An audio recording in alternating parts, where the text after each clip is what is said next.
Hey, this is Matt Markin, and are you ready for episode 57 of the Adventures in Advising podcast? Today, Ryan Scheckel from Texas Tech University is back as he interviews Dave Lochtie from the Open University and Ben Walker from Oxford Brookes University. And I get to chat with Dr. Larry Hygh and Dr. Dany Doueiri from Cal State San Bernardino. Don't forget to subscribe to this podcast, as well as follow us on Instagram, TikTok, Twitter, and Facebook at Advising Podcast and YouTube at Adventures in Advising. Now, let's get to episode 57.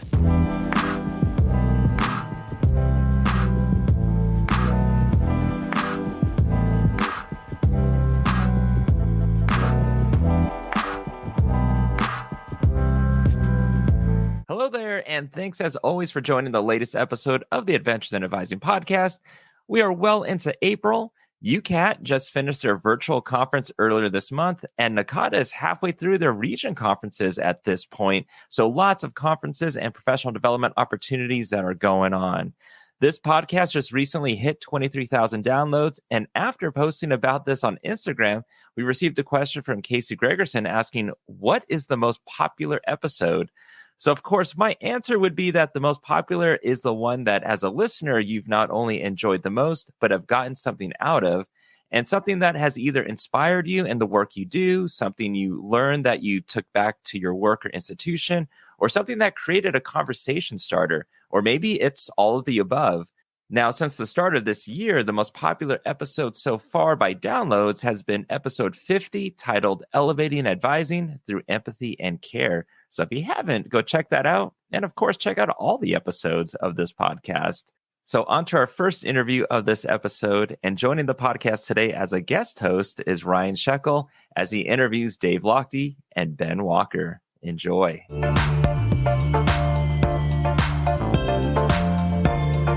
So last episode, we had Patricia McMillan from Ontario Tech University co-host and interview Sally Garner from University of Oregon. We're doing that again today. On this episode, we have returning guest Ryan Scheckel from Texas Tech University back with us. Ryan, how are you? Good. How are you doing, Matt? Well, like Tobey Maguire's Peter Parker character says, trying to do better.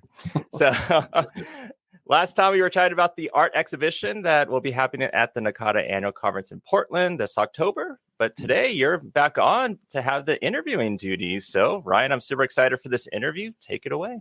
Thanks, Matt, for having me. I've never been on this side of the questions before, so hopefully I won't mess it up too much. We have some great guests, that's for sure, and I'm excited to talk with Dave Lochtie and Ben Walker today. Dave is the operations manager for the Personal Advisory Service at the Open University, which provides targeted one-to-one support for student populations identified in the institution's access and participation plan. Dave is chair of the UK Advising and Tutoring Association, or UKAT, which supports personal tutors and academic advisors across the UK, as well as co-chair of the Association for Peer Learning and Support, which promotes best practices in student-led learning. Dave is a qualified teacher and co-author of Effective Personal Tutoring in Higher Education. He's worked in student services management roles at the University of Derby and the University of New Orleans, as well as serving as elected director, trustee, and governor of the University of Roehampton and Bournemouth University Students' Union. Dave is passionate about student voice, engagement, and student success. Welcome to the podcast, Dave.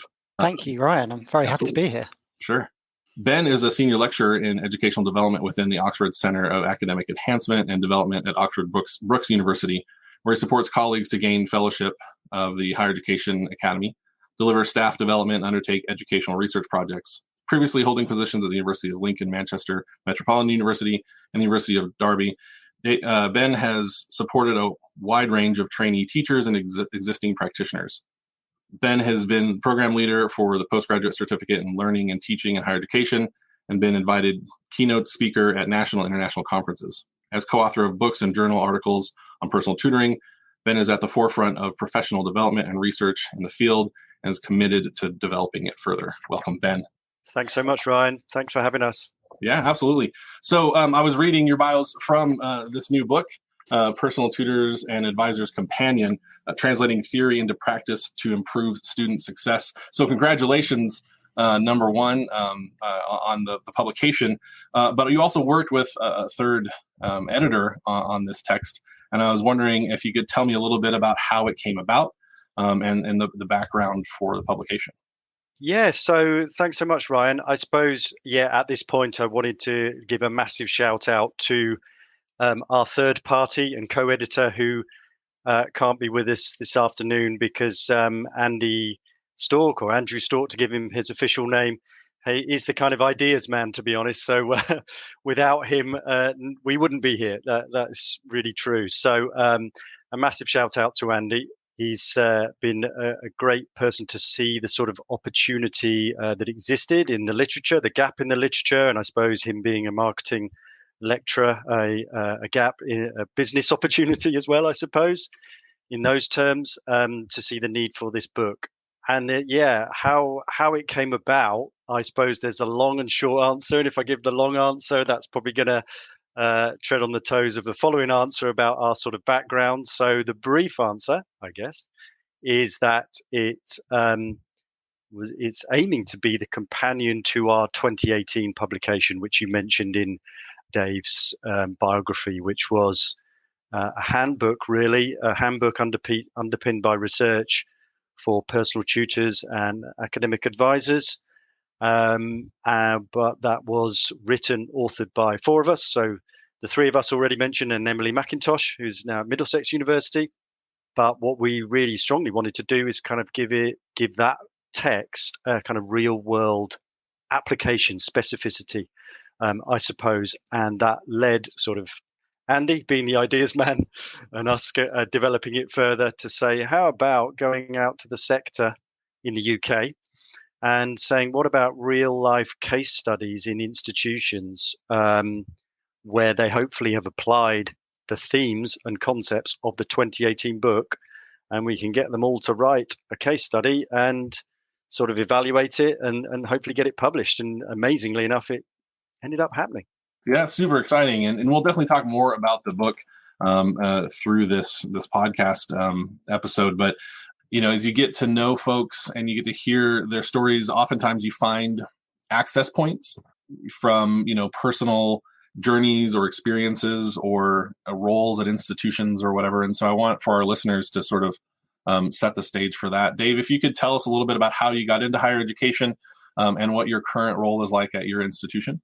Thank you. Yeah, so I started off working in higher education at graduation. I was elected as the vice president of my student union, which I don't know how entirely that translates to American international institutions, but I led the student union for a year, elected by my peers. And when after that I became a teacher, and I was working in primary schools, which was great fun, and I loved working with young children. But I always had in the back of my head that universities was where I'd really got the interest in education. So I returned back to that in 2008, worked at the University of Roehampton, and really what ties everything together that I've done from that point on is supporting students.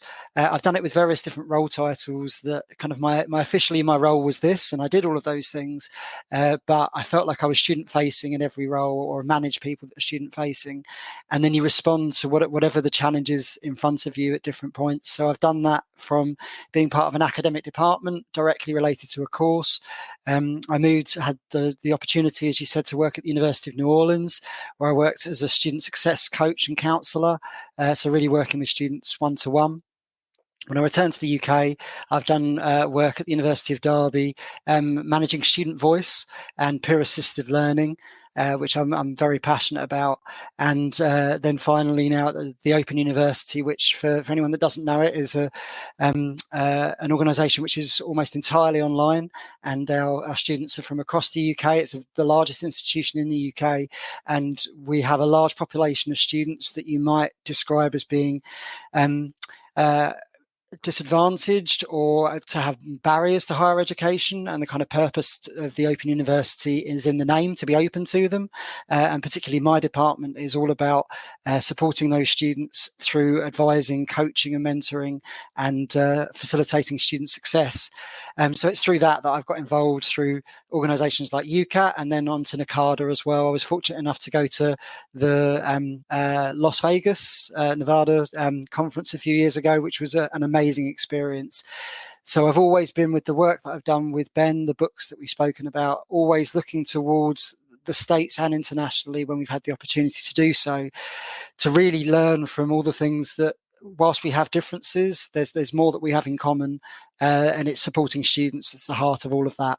Certainly. And I know that Vegas 2015 was significantly larger than any other conference I've been to. And I know on this end of the pandemic, sometimes it's hard to imagine those days and what they look like. But I'm curious, Ben, about your background and how you got into higher education, as well as your position at your institution currently. Yeah, thanks, Ryan. Well, I suppose my story starts 20 years ago, although I've actually only been in higher education properly, if you like, since 2017. So it's actually a lot more recent.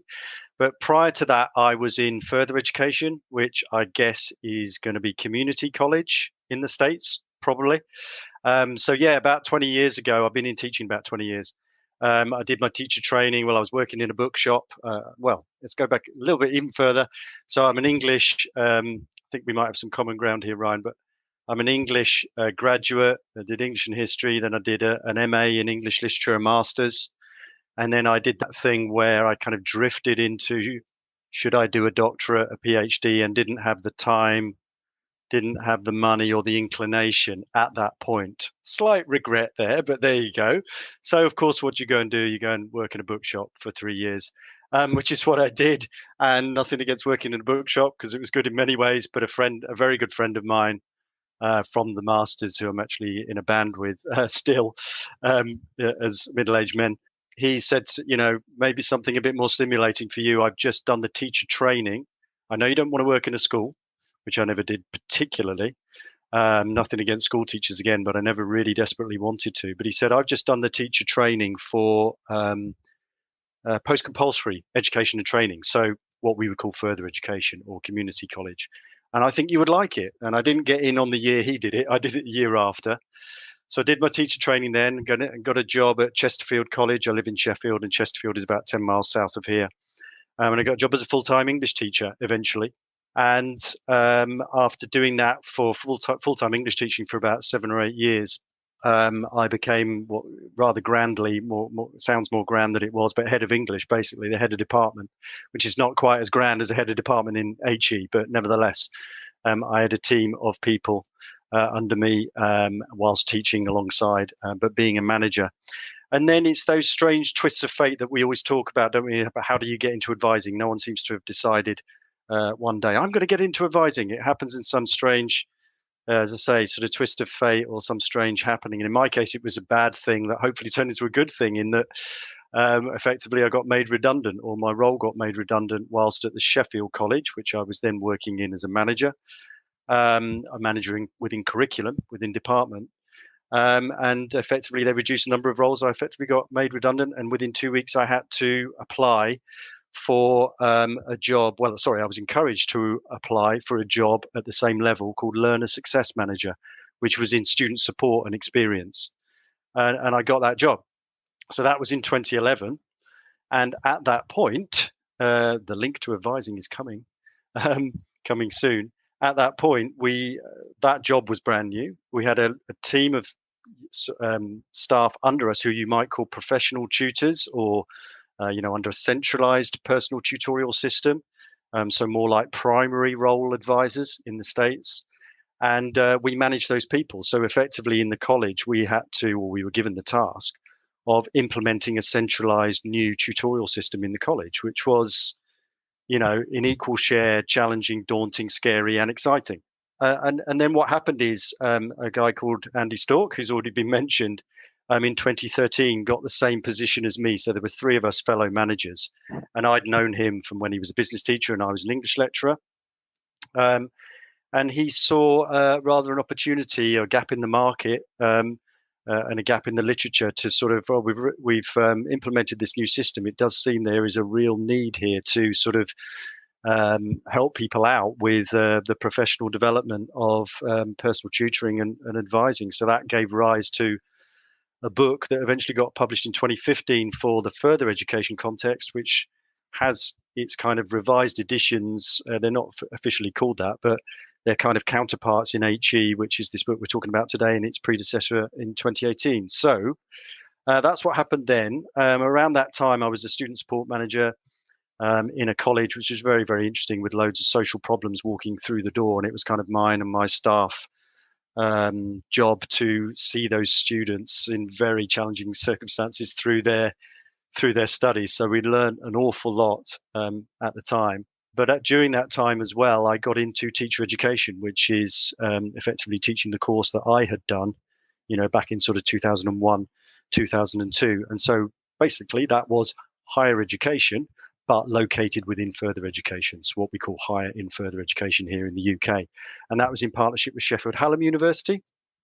And as time went on, I was looking to get a full-time role within a university, and I saw a job rather nicely advertised for a research position, or working on a national research project into personal tutoring, which was rather handy, at the University of Lincoln, working with 3 other universities, just a 2-year contract. But that's how I got into Hygh in the first place. And as those 2 years started to come to an end, I was applying for teacher education jobs, but this time, within Hygh. So things like teaching on what we call here the postgraduate certificate in higher education, which is the qualification that all lecturers basically who want to teach within universities in the UK either need to have as a qualification or be working towards, once they are with us. So those are the jobs I went for. And then through various different temporary contracts and fractional, part-time situations that we all know and love, working at Manchester Metropolitan University and Derby, doing that wonderful thing of having having a job for one half the week and another job for the other half the week, and everyone thinking you've got one job in one place and you feel like you've got 2 full-time. Eventually I managed to get very recently actually, a full-time permanent job in doing something very similar at Oxford Brookes University, which is located in a academic development unit, which has a bit of a history and reputation in what we call academic development, which means supporting trainee teachers. And through that time in Hygh, obviously at Lincoln, but then in the subsequent jobs at Manchester and Derby and at Oxford, I've always had a hand in, for obvious reasons, I guess, the overview, the institutional implementation of academic advising or personal tutoring, which, as I'm sure we'll come on to, in the UK is something that's is a constant need. Let's put it that way. We're certainly not there yet. Hence the work we're doing in this area, and at the same time, within the last few years as well, I've been alongside Dave in the leadership of UKAT, which I did for a couple of years. I was vice chair professional development and then just vice chair for UK advising and tutoring under David Graham with Dave and Emily until my term expired about a year or so ago. And in that time as well, I put together the Tutoring Matters webinar series that we have for UKAT, which has been a really good sort of source of engagement, hopefully for all members. And then obviously David Gray's taken that organisation on in massive ways in terms of the professional standards and professional recognition and all the stuff he's doing as well. So yeah, that's me up to date, I think. I know we had the opportunity to be in the same spaces not too long ago, but it feels like it was so long ago. Sheffield in 2017 at the NACADA International Conference, Plymouth in 2019 at the last in-person UKAT conference, which I enjoyed tremendously being a part of. If you wouldn't mind, Dave, tell us a little bit about the takeaways that you have on this side of leadership and on this side of planning conferences. Currently, the UKAT conference is going on virtually right now, as we were discussing earlier. Talk a little bit about your experience with UKAT, with NACADA, and the role that professional organizations play in your professional identity and your development. Yeah, I've always thought that it's important to have that working with colleagues across an entire sector and international sectors as well. You have colleagues that you work for an institution, and that's important, and you share that. But I think it's always good to step back in everything that you do. And that's why I wanted to work with Ben and Andy and Emily on the books. It's why I got involved with UKAT as the organisation formed around about 2015. And I found that through going to conferences like those, it would, when you step back, that you find your people, you find people that you've got things in common with. And it's not that you don't have that in your day-to-day job, but just that passion for student support was what shone through. And I always felt when I came away from a UKAT event and then later an UKAT event, that there was that commonality with people, that we're all there for students and we all take things on and are very passionate about that. And that just really spills into the conferences. And the keynote speeches are excellent. The workshops and presentations are excellent. But I always found it was the conversations in between those that I got almost the most value from all of the different people, because you're hearing about day-to-day practice. And as you said before, that the Vegas NACADA conference was on another level for me. It was numbers that I'd never imagined could happen in a conference. We don't have as many advisors and tutors that we could get at a UKAT conference. And it was really fantastic to see that many people with a shared interest and different passions. And you could choose between lots of different sessions and really hone in on the things that kind of work for you. Going to the NACADA international events that you spoke about before, just hearing, it was great to hear it across the pond from the US and from the UK as well, but also internationally, because advising means different things to different people. We touched a little bit on the fact that we tend to use the terms personal tutoring, and they're very similar, they're exactly the same. So always for me, hearing those different interpretations, because there's definitely no best way of doing things. There's lots of different types of good practice. So I've seen that through those NACADA international conferences, had the opportunity to travel to Beijing with NACADA colleagues and seeing how other countries view advising and what impact they seek to have with students. And I guess we've all seen in the last few years the impact of going online, the benefits that can bring, both in our wider world, but then also in our conferences. It's meant for me that there's certain barriers to me going to conferences which don't exist, of geography and expense and time and things like that. But we have missed out perhaps on some of those maybe late night conversations that you might have at a conference, where you can have a drink or two maybe and discuss with people and really kind of find out what it's like to be in the other person's shoes a little bit more. And people speak very candidly. So we've tried to keep that going when we've had online conferences. I guess as we move into the future, we're trying to get a bit of the best of both worlds, so that people can get across those barriers and can engage with things, but we don't lose that human sense of kind of that direct interaction that you have with somebody that you have in an in-person conference. So that's where we're at with UKAT today, literally having our conference at the moment. We're online at the moment, but we've got an in-person event taking place in a few weeks' time, which I think will be good to start to get people to see each other face-to-face again. Yeah, absolutely. And, I was thinking about preparing to talk with both of you about this. I've had multiple opportunities to understand the different terminology sets, the different perspectives, but then to see how much really is common, how much we do share, especially the focus on student success and the different types of needs and concerns that students bring to advisors and tutors. But the majority of this podcast audience is US or North American advisors.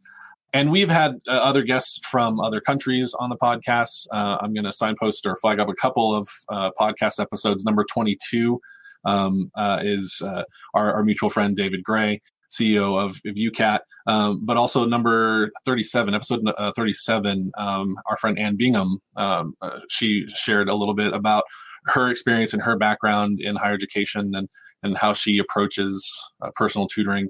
But I'm curious, Ben, especially since you mentioned the history background and your background in approaching the sector of higher education from further education. The term tutoring in the United States usually is supplemental or additional instruction, often individualized around a course or a subject or a specific learning focus. Is there an easy way to explain sort of the heritage of how personal tutoring came from the tutorials structure for folks who may not understand the difference between, say, lectures, tutorials, seminars, and so on in a UK setting? Yeah, it's really interesting. I'm not sure there's an easy way, but it's an interesting one. The history of it is interesting. We try and do a very, very, very potted history within the beginning of the 2018 book. where we even sort of look at the dictionary definitions of tutor, etc., and coach and all the rest of it. Quite interesting. But it sort of goes back to Oxbridge in a sense, and the dons at Oxford and Cambridge and the tutorial system then. So you're talking about centuries ago, because it is quite interesting in the UK. It's seen almost personal tutoring, and it's just, this is a kind of newfangled thing, and you're like, no, hang on. This goes back as long as higher education goes back, and so it's quite sort of important to emphasize that, whilst at the same time maybe acknowledging we've changed a bit since then. It's not quite the same as turning up to a glass of wine or whatever with your tutor in an Oxford college in the quad or whatever. But yeah, I mean, when you look at it, it does goes back that far. And in that sort of history, we look at the sort of idea of the university and over the centuries leading up to the sort of 20th century, that idea of a sort of personalized learning approach has arguably always been there. And then it's been, in the last few decades, sort of really seen as sort of outdated and not fit for purpose. And there's been an awful lot of kind of reviewing of the situation and what this thing is, and a lot of confusion, if we're honest, and lack of clarity. And it's really sort of waxed waned in terms of its the emphasis put on it. But the debate is a complex one, because what you're saying, Ryan, is really, really true. Because if on the one hand I'm saying it's always been there, and on the other hand we're saying, hey, look, there's this thing called personal tutoring, it doesn't get any attention. Why is that? And I think it comes back to something, a debate a discussion that you can go round and round on, which is about the relationship between, in UK terms, personal tutoring and teaching. And the premise and that's an interesting debate, because you could say, well, the books we've produced and the development, the staff development and the stuff we've written about and the papers we've got out there, is it just all part of the wealth of literature that already exists on teaching approaches? And the answer to that, of course, is, well, yes and no. Yes, it partly is. But the problem is that the premise for this stuff is that I became a teacher, and I had this thing on my timetable called personal tutoring that, having done my teacher training, no one had prepared me for whatsoever, really. So therefore, okay, I'd been trained in teaching, but how come I have to then do this thing that is arguably an aspect of teaching, so the same and yet different? And that's, I think we call it that in the introduction to this latest case study, that it's intertwined with teaching, it's got a lot of common with it, and yet it has some distinct features. And if I turn up as a new teacher, and then you get to the job, and my manager, who was a great manager, by the way, but my manager and close colleagues don't really either tell me anything about it, then surely there is something missing here. So that's what the gap we're trying to fill. It's the gap that UKAT is trying to fill. It's the gap that we've tried to fill with the books, with the staff development that we have associated with it, with various of the initiatives that we've tried to start off. And I guess, therefore, what's missing is, to go back to your question about how to differentiate it, maybe, I think what you're asking, how do you differentiate it from other aspects of an academic's practice with students? Then it is an emphasis on the whole student. It's an emphasis on the journey of the student. It's an emphasis on the pastoral aspects of students. That, again, and what it is as well is the reason for keep on going on about personal tutoring and advising and trying to define it and clarify it, is because it tends to, like I said, when I was a newly trained teacher, or when we appoint lecturers or teachers, they just have a line in their job description that says, you will do personal tutoring, generally, and that's it, with no kind of what that means. Whereas the teaching thing has a load of sub-bullets under it saying, marking, assessment, curriculum development, teaching delivery, what should those sub-bullets be for personal tutoring and advising if we're really going to take this seriously? And it's a timetabled activity. And then I think what's happened then is that's gone hand in hand in the UK anyway, with a real change in the student body. So, as I mentioned, I've got a further education background where you have behavioural issues, you have discipline issues, there's a lot of social problems there. There's a lot of, diverse issues that students present with that we have to support. And Higher education has increasingly mirrored that for obvious reasons, because the further education students of today are the higher education students of tomorrow. So therefore, what you've got is a bunch of academic higher education staff who may have been in higher education for 20, 30 years when this stuff wasn't really paid much attention to. The student body has changed. There is a diverse range of needs that we need to support students on, and the staff development has not kept pace with those changes that have happened. So yeah, I guess that's a sort of long roundabout way of answering your question, that it's all those things that we know kind of come into your classroom that impact on learning, that we need to support students with, that we arguably aren't necessarily very equipped for. So it's a sort of Venn diagram situation where there's a big overlap between personal tutoring and teaching, but a lot of that personal tutoring stuff to date has been somewhat undeveloped, which is hopefully what we're trying to address. Yeah, certainly. And, having received the book and read through it, definitely the themes of students or student populations comes out, especially in a case studies structure, because everything is situated in actual practice, even if they are in some ways made academic for the purpose of a case study. They're real people in real situations, addressing real personal tutoring matters. And I really appreciated that thematic nature, but also the structural element of case studies. You talked a little bit about, how it came about and how Andrew recognized the thing that was missing, and then also the opportunity to provide a companion to the 2018 book. But you have done something that I don't know. I know a lot of people are working on, but don't really understand fully. You published a book in the middle of a global pandemic. And I would imagine that experience, even as editors, was unique in many ways, something that, just like it sounds like sometimes advising in personal tutoring, nobody's really prepared for. But I'm curious about your experiences in the just getting done, the making of a book, especially during the last couple of years. What were some of the surprises that came from being a part of this process? Dave, if you mind going first. Yeah, no problem at all. I think it was surprising. We touched a little bit on how much we have in common, despite, because we focus on how the diversity of the sector and the diversity of the students that we're supporting, all of which is true. But reaching out to colleagues to get their views on different things, there's not a case study that went into that I couldn't think of as relating to my practice on a day-to-day basis. There may be people that work in an Oxbridge environment, Oxford, Cambridge, and there may be people that might work in a what we would describe as a post-1992 institution, which are traditionally more diverse. But everything that I've found through reaching out to colleagues within the sector is that we can learn things from each other.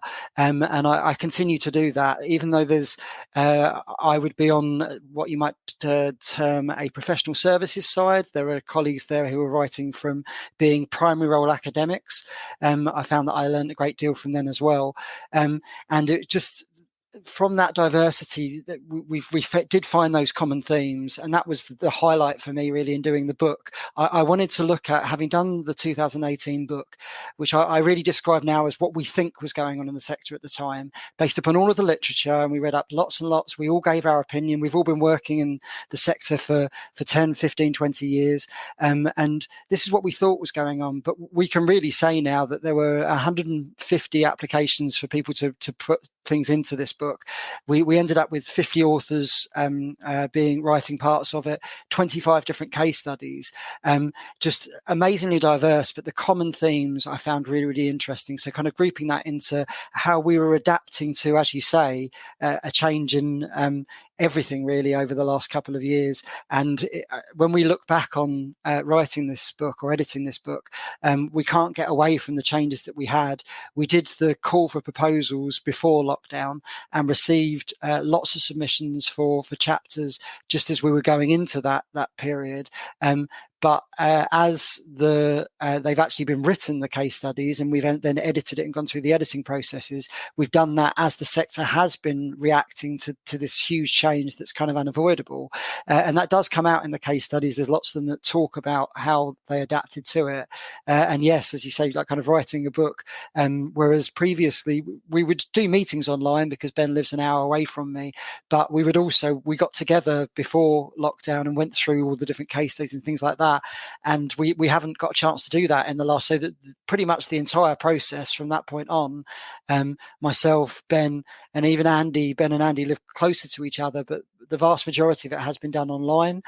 We haven't had the opportunity to meet up and have a beer to celebrate it coming out, which is something I think we'd definitely like to do otherwise. And these case study authors that we've got to know really, really well in some respects, and we've gone back and forth and really been hands-on with kind of the case studies. There's still faces on a screen to us at the moment. So hoping that we'll get that first really in-person conference where we can get to see them a little bit more as we look back on the changes that have happened over the last couple of years. So I think that as we got to the latter stages of the book, when Ben was writing the introduction, I think it was very much forward looking as to see, okay, so there was what we did before, 2018 covered that pretty well. There was what we did in this interim period, what we're going to do in the future, what are the good things that we did before, but what are the things that actually we've improved upon, and how is that going to shape our professional practice going forward? And that's why I think the book, to me, I can say this because we edited rather than writing it, I think it really is so important to hear what's been happening in the sector from all of these excellent colleagues over the last couple of years, because I feel like there's been more change in the last 2 years than there have been in the previous 10. And it's a challenging time in wider society for many reasons. But I feel it's a really exciting and interesting time to be working in higher education, to be supporting students as they go into a working population that are facing different challenges to anything that's gone before. So yeah, it has really shaped what we did with the book. But I'm really optimistic about how that could have an impact as we go into the future. So Ben and Dave, you know this too, but I'm going to direct my question to Ben.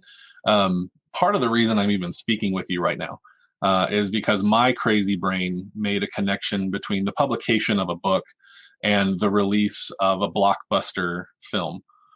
In the scholarship of academic advising and tutoring, it's not particularly common, even though I think our associations and our colleagues have done a lot of excellent work in the last couple decades to make it much more frequent that a book is published on our field. But I was at an annual conference, and the Academic Advising Approaches book, the teal one that's on my shelf back here behind me, was the first of 3, so the first of a trilogy. You can see where the Star Wars stuff is coming in. But it was released, and I was the nerdy person who was standing in line to get it signed by the authors who were in attendance. And I was looking back at that conference, that annual conference breakfast, and how many people were missing it. And in my world, if a major movie came out, if a Star Wars film had come out, it was a big deal. Everybody was talking about it. And at a conference about academic advising, a big thing had just been released. A book had just been published, and it seemed like people were disinterested.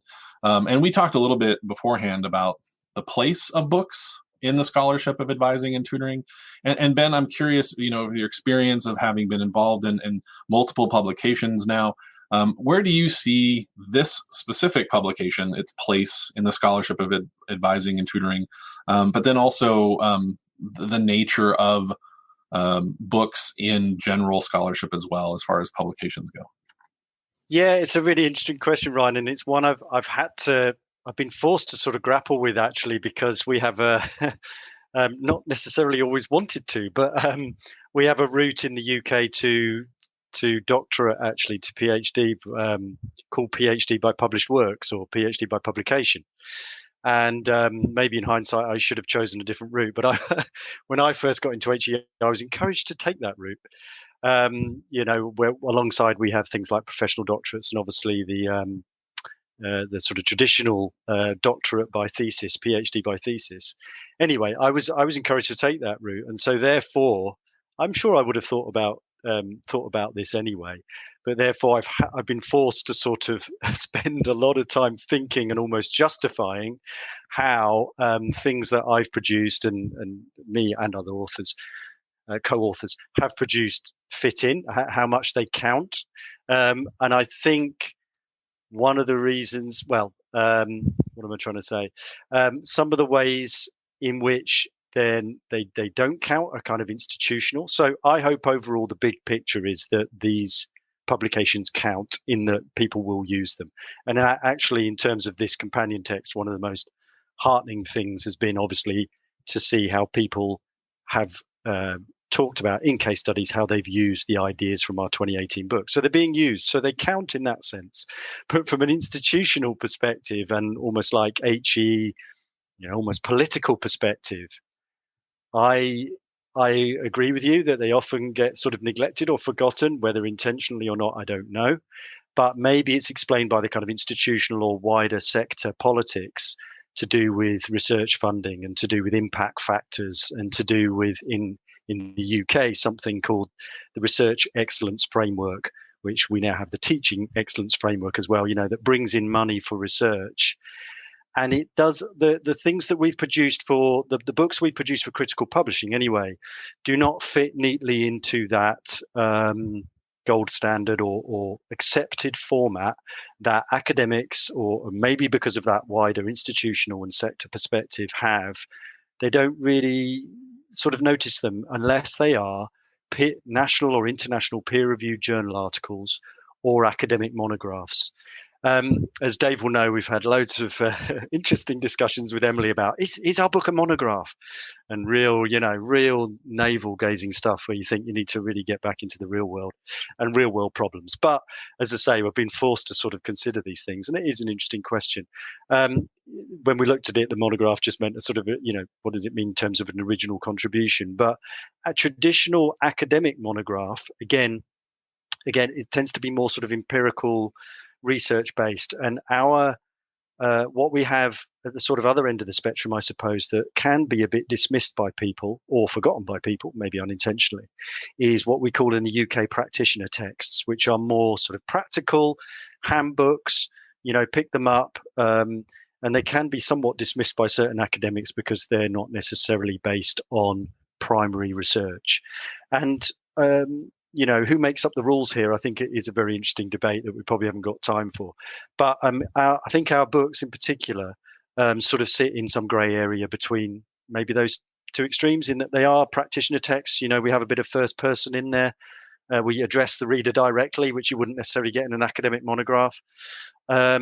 However, they're also underpinned by a lot of research, desk-based research, and then these case studies obviously are based, some of them, on the primary research of the case study authors. So they're a kind of hybrid mixture of those things. And I think that might be one of the reasons they get possibly a bit lost. And so, we say, in the introduction to the case study collection, that it does sit within the literature in the sense of, we found a niche, hopefully, we found an area where there was a real need. And in the UK, you had a 2006 publication, which, again, is a book, but it's a collection of chapters written by certain individuals that, as quite often can happen, the precursor to that was a conference, and then that led to a book. So in 2006, Liz Thomas and Paula Hicksonbow, and Liz Thomas has done the foreword for the 2018 book and this new book. They brought together that collection in 2006. Then since then, you've kind of had really sporadic and intermittent contributions to the literature, and mainly been in the form of peer-reviewed papers. But they've been on, nothing against that, because I've published in it myself, small-scale institutional research, and not a lot of which goes so far as to sort of have, evidence the impact, the outcome of personal tutoring on students. Then obviously we tried to sort of fill the gap in practitioner texts underpinned by research with the 2015 book, which was called Becoming an Outstanding Personal Tutor for Further Education, and then the 2018 book. And then alongside that, within the literature, you've had the UKAT developments as well. And then in particular, as you all know, Wendy Troxell and Emily and Dave and Lisa Rubin, doing the work on the global analysis of literature, which is that really sort of important piece of work going forward. So it's great to see that sort of interplay between the two. So interplay between the UK and the US. That's what I was going to say, and that this global analysis is being done. So I see it as, and then what's great about that last piece of work that I've mentioned as well is that what Wendy has done there is really appreciate the massive complexity about how you judge the literature in this field. Like I mentioned about the intertwined relationship between teaching and personal tutoring, you could argue there's a wealth of literature in this area, depending on how you define it. But, I still keep on coming back to, no, there is this gap, because there is this gap in specific emphasis that is needed in practice. So, yeah, hopefully it sits there it has an important place, I hope, within the literature. And maybe some of the reasons it doesn't always get picked up on is it because it doesn't fit within that format that maybe a lot of people just get so used to recognizing that somehow it doesn't fit neatly into that, and therefore doesn't always get picked up on. But hopefully, a timely and important contribution in some way, nevertheless. Certainly, and I think one of the things that your response typifies, that even a publication in advising and tutoring demonstrates how there's this sort of third space. We have some friends and colleagues, some of whom you mentioned, who are working on and have published around the concept of third space professionals and integrated professionalism, and this notion that sometimes the existing structures aren't the best fit for what advising and tutoring is, what advisors and tutors are, and what they do, and what student needs are in those spaces, and that maybe a third space is the best way to contextualize it. But that was one of the things that I noticed, not only in the introduction and the foreword to the new book, but also in our conversation so far, is that at times there can be these, they seem like contradictions, or perhaps they're more like paradoxes or whatever. And I was wondering if you had a particular favorite one that either came out of the book, or this has been part of your life as a professional tutor or whatever, that sometimes it seems like this, but then sometimes it's like that. The sort of paradoxical nature of it. I think our friend Oscar van den Windgaard might refer to that as like really resting in praxis, right? Like there's these two sides, and it's the interplay that matters most. But I didn't know if you had a particular favorite or one that really was resonating with you from the experience of this book, or just in general. Dave?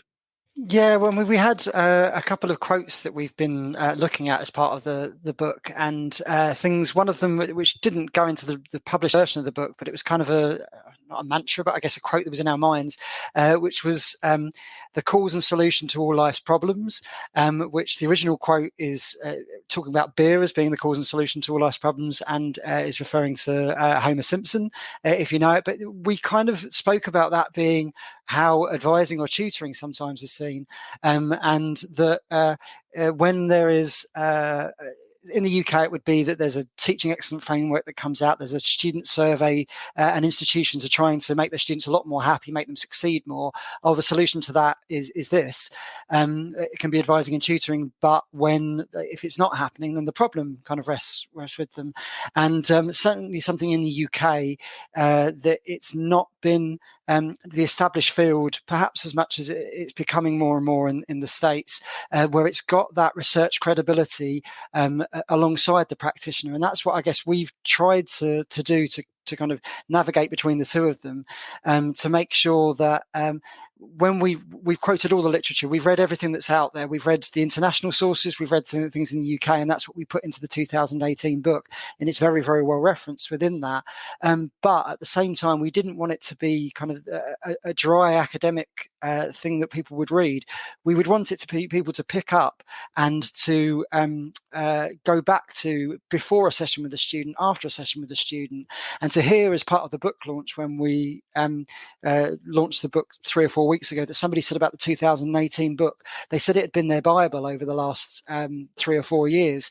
And that was really the best thing that I think we could ever hear as co-authors of that book. I want to see, it's great to see if somebody's had the book, but we're definitely not in it for the money, because you don't make money in publishing, as I'm sure colleagues listening know. But we're there for the impact that it will have. And if we can see from somebody that actually that book is a bit of a state because they've been going back to it, and when they have a meeting with a student, they find a certain section of the book that they'll go back to afterwards. So that's kind of what we've that's why I feel most comfortable in that third space in between the two of them, because like Ben, I've gone down various different routes of considering a PhD and done some classes in the States towards one, and I want to have that academic rigor, but I also want it to be something that's actually going to have an impact upon real life students. When I've spoken to colleagues about doing kind of PhDs, and they say, well, you could do it in anything, you could go into something else. Well, actually, I want it to have an impact in students. That's the point of it, and that's what we've done with the books, is to try and make it so that it can be that solution to those problems. That on an individual level, a practitioner would think, I'm facing this challenge. What can I do to go overcome that, to get around it? And hopefully the two books, most recently the one which has got those case studies, they will draw upon the real life examples of other colleagues who've come across similar challenges in the sector and have seeked to overcome it together, because we tried to add, as editors, really that rigor to them, to make sure, okay, well, what does that mean? What does that mean to the wider sector? What's the impact? It's great that you think this has happened. I'm not doubting for a second that it has, but how can you show that? And that's what really we spent 18 months with the authors kind of working through. And that's why we're really proud of where they've got to with each of the case studies, because I think they really do show honest, real solutions that they at an institutional level have found and really had an impact upon students. And I guess our job as editors has been trying to bring them all up together so that there's some uniformity in some things, but some respect for the diversity of the different submissions that we got, so that from the reader's perspective, as they go through it, they can look at the different themes, they can compare from one to another, and some things they might strike a chord with them, they might think is relevant to them. Some things they might not feel is as relevant, and they can put it into their practice on a day-to-day basis. So that's what I found, that are we the cause to things? Are we the solution to things? I'm hoping we've moved towards being the solution, and that's part of what we published here. Absolutely. So Ben, do you have a favorite paradox? Yeah, it's a good question. Yeah, I'm not sure. It's a paradox. There's another word. It's funny because the amount, I've not done loads, but conference presentations, conundrum. That's one that seems to crop up in the title of, ends up being in the title of some of my presentations that I've given to various conferences. And the reason for that has been something like Tackling the Personal Tutoring Conundrum is the title of one of my articles as well. And the reason for that has been probably what we've already touched on, which is why have we got something here, personal tutoring advising, that is absolutely central, should be absolutely central and crucial, and yet receives so little attention?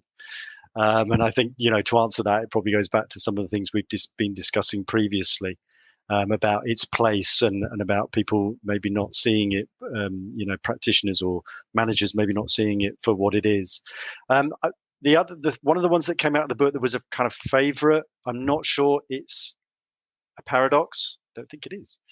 But in terms of a quote and sort of to remember, and again, maybe it is a paradox given what we've just said about how important this activity is. But two of our case study authors, co-authors from Manchester Metropolitan University, came up with, when they talked to staff and students, a lot of them caricatured personal tutoring as two people in a room that neither wants to be in for a purpose that is unclear to both. And, when they came up with that line, I was like, that's me 20 years ago as a new teacher. That's how I felt, and that's how the student felt. And yet here it is on my job description, albeit with no explanation.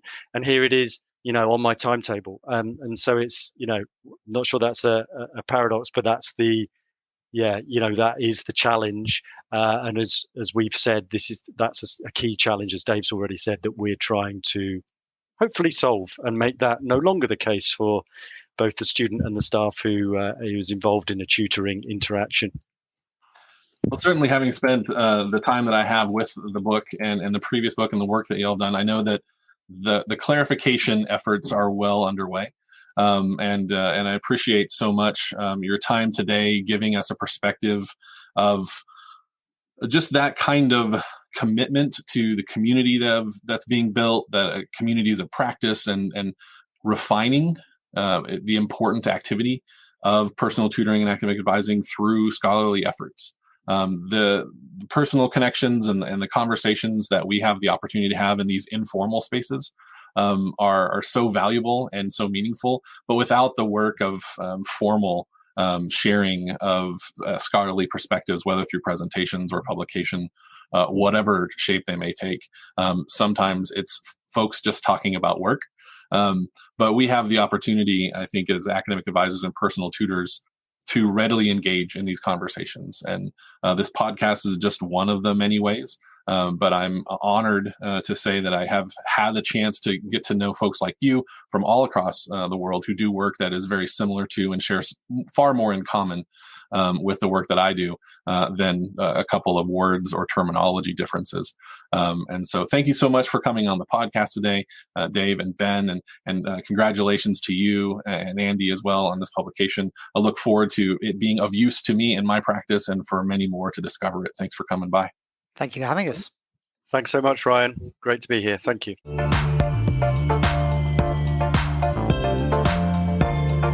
Thanks, Ryan, for hopping on to interview Ben and Dave. And that was a fantastic conversation and wonderful insight into UKAT and also their book, The Higher Education Personal Tutors and Advisors Companion. And if you're interested in purchasing the book, check out the show notes for the link. Now, the next two interviews are with some of the most student-friendly faculty that I know, and both interviews are actually pulled from another podcast, but their passion and perspective fit right into this particular podcast. So first up is with Communication Studies professor, Dr. Larry R. Hygh.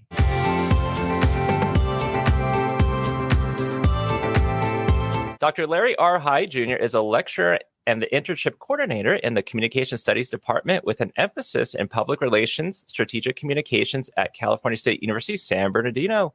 Prior to CSUSB, he was a senior communications manager for the Black AIDS Institute, the only national HIV/AIDS think tank focused exclusively on Black people. Hygh spent 20 plus years as the chief communications officer for the United Methodist Church in 5 different regional offices in the United States and the International Mission Agency when it was based in New York City. He has lived in Boston, Washington, D.C., Sacramento, and Jackson, Mississippi. He has also been an adjunct instructor at Folsom Lake College.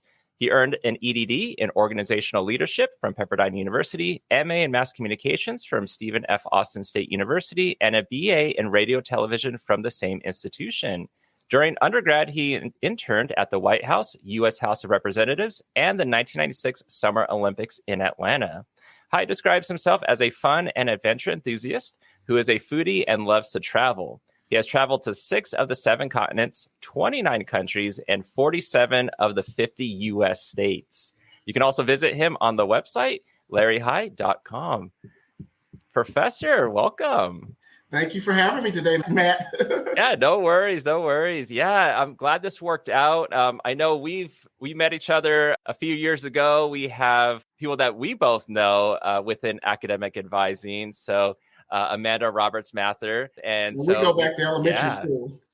I did not know that. And so I guess that might be my first question is, so we have that connection with Amanda. How did you meet her? So we know elementary school, and how has that friendship developed over the years?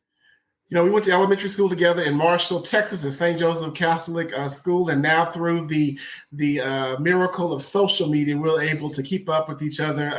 And I know she is out of the country, in a position out of the country. And so it's been great to just follow her journey as well. But we keep up through social media, but we both grew up in Marshall, Texas.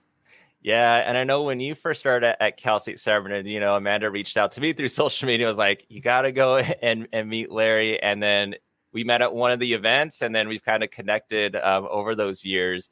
So can you talk about your path, your journey into higher ed, into teaching, and eventually how you wound up at Cal State San Bernardino? Well, it's a roundabout process. Academia is a second career for me, and so I spent 20 plus years as a communications public relations professional, a chief communications officer in the United Methodist Church, and in 5 different regional offices across the country, and in our international mission agency when it was based in New York City. So I spent 20 plus years doing that, and then when I was in Sacramento, I started an adjunct professor at Folsom Lake College because teaching was always something I wanted to do, and it was time for a career change. And so began to look for academic positions, and there was a full-time lecturer position at CSUSB, and so I applied. So I have the opportunity to teach students what I spent 20 plus years of a professional career doing. But so this is a good second career for me, and it's been so far so good, and it's been a good transition, I would say.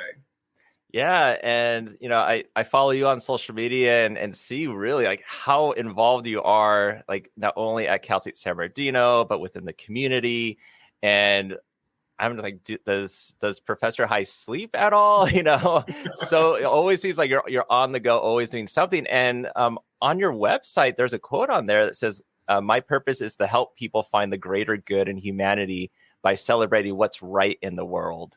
So I guess my question to you is, what connects you with this quote, and how might this connect maybe to some of the classes that you teach, or just to Cal State San Bernardino in general? That is my personal mission statement. And the personal mission statement began from work I started doing in my doctoral program at Pepperdine. I have an EDD, of course, you read in organizational leadership. And the first semester you kind of spend in that program with your own personal leadership. And one of those aspect of that is defining your personal mission statement. So it came from that work, and there's a full personal code of ethics that fleshes out on my website what that means to me. But it is how I move and operate in the world. It is how I choose what projects I take on in the community. It's how I choose my career path. It's how I say yay or nay to opportunities that come my way. But it's basically how I want to show up in the world. And in my business and professional communication course that I teach, we spend some time starting with that process of thinking about what it is that you are about and how you want to show up in the world in that particular course. And so they began the work doing a personal mission statement, although this took some time for me, so it's not fleshed out, but we just kind of plant the seed. But for me, it's everything. It's how I want to show up in the world and how I choose what I will tackle. And so it doesn't fall within that, whether that be career-wise, whether that be community organizations. I can say yay or nay because it does not fall within that personal mission for me. Yeah, no, that is definitely a great quote and great life advice, whether it's a student or myself or like you, because it's your quote. I think that it goes to all levels. And, we'll talk about some of the classes that you teach, but you were referencing the doctoral degree. And I know sometimes for students, as an undergrad, sometimes I'm just trying to get my bachelor's degree. Do you have conversations with some of your students about to have them start maybe planting that seed, thinking ahead of like, if depending on what they want to do, that they might need more education, like whether it's a master's degree or going into a doctoral program?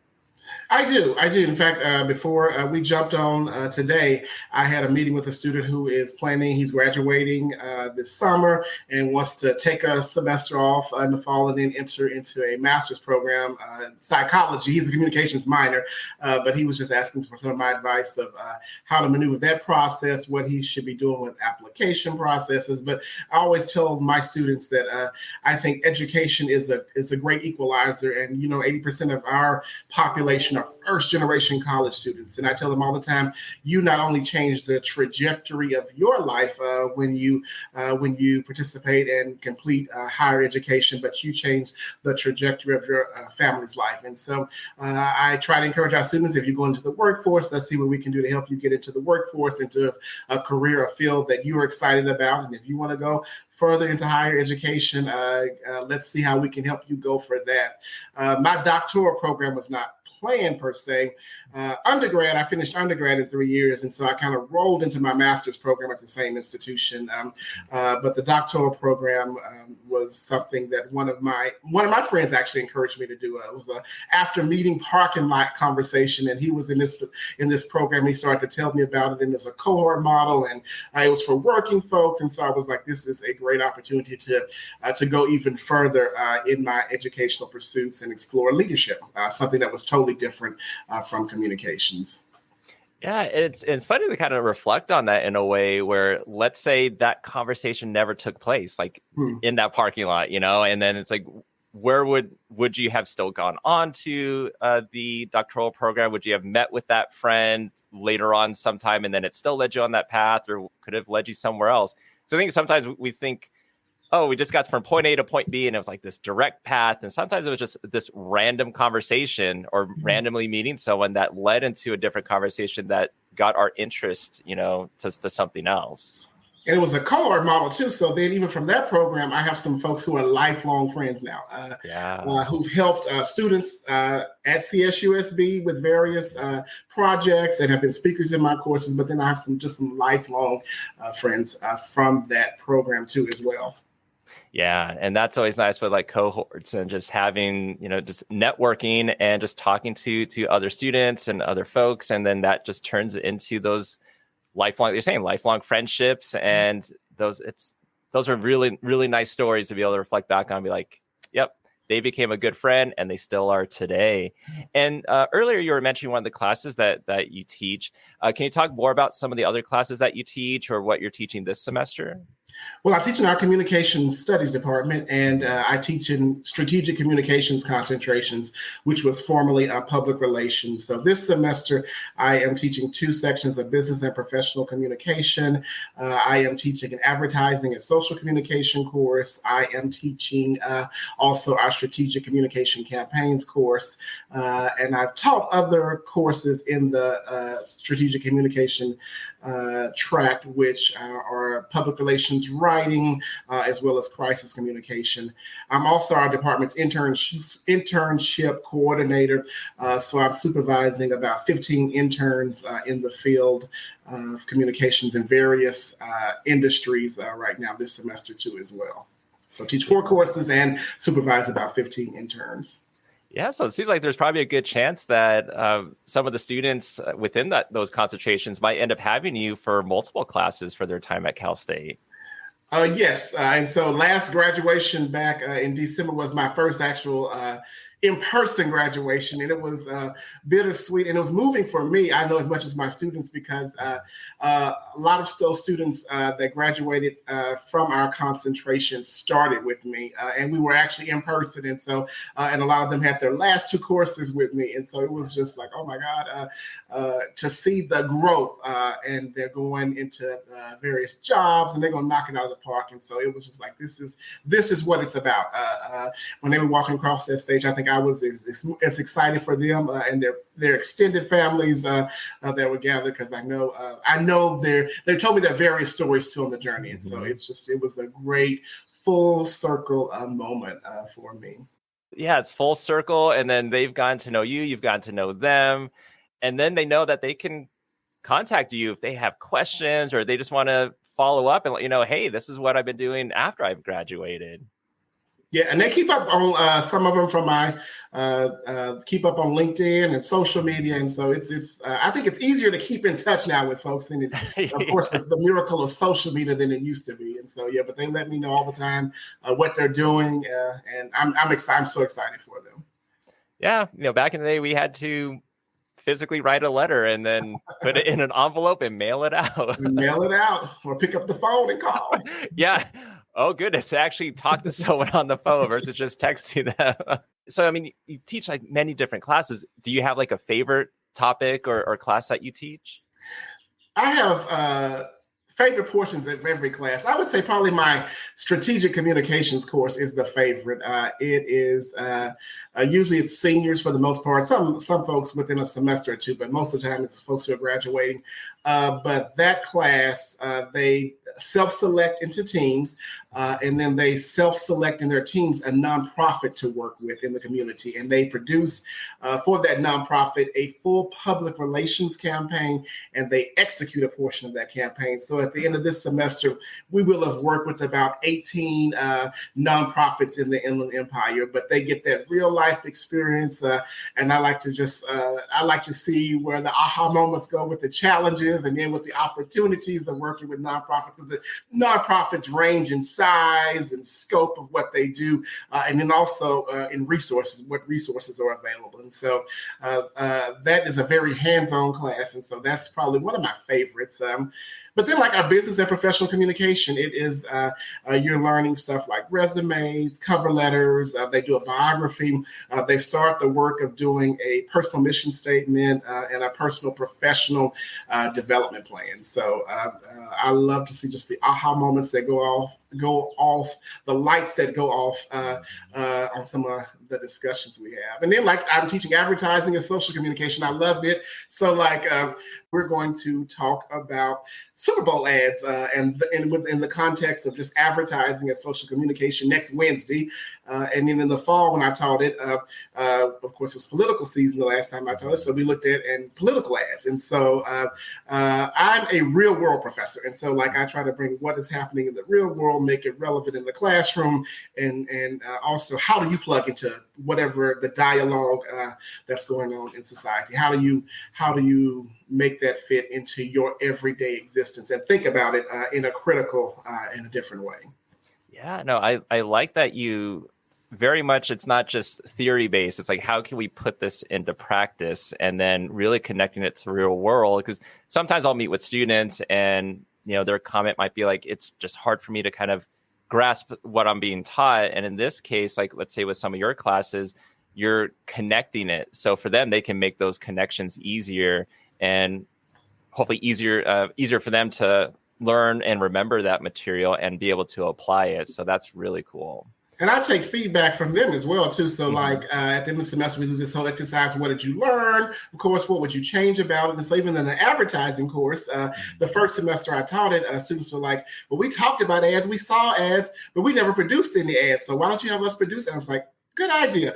And so the next time I taught the class, now they work in the process. From the last project is actually producing an ad in the framework and using the concepts that we've talked about throughout the course. I'm assuming already if anyone is listening to this, they might be like, I wish I either had taken Dr. Hygh or can I change my major and take Dr. Hygh's classes or maybe do a minor in communication. So you might have some more fans here.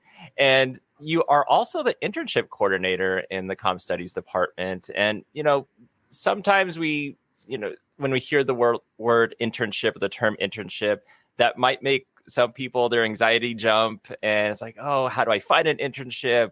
How do I know what internship to do? How do I balance that if I get an internship with the rest of my classes? Should I do it during summer or do it during the regular semester? I mean, I know everyone's situation is different, but when you have those conversations with the student, if they don't know where to start, how do you help them out with that? I always try to start with the end goal. I believe, with the Stephen Covey, begin with the end in mind, and so try to figure out like what is your ultimate career goal. What do you have on your plate now? And so like I even have real conversations. Like I know I've had students who've had multiple jobs or caregivers, and so like what can you fit in? What can we let go of? And what is your ultimate end career goal? And helping them try to find internships that fit within that realm. And so, I mean, we have students. I supervise interns for all of the concentrations, and so they vary as to what they do in those various internships.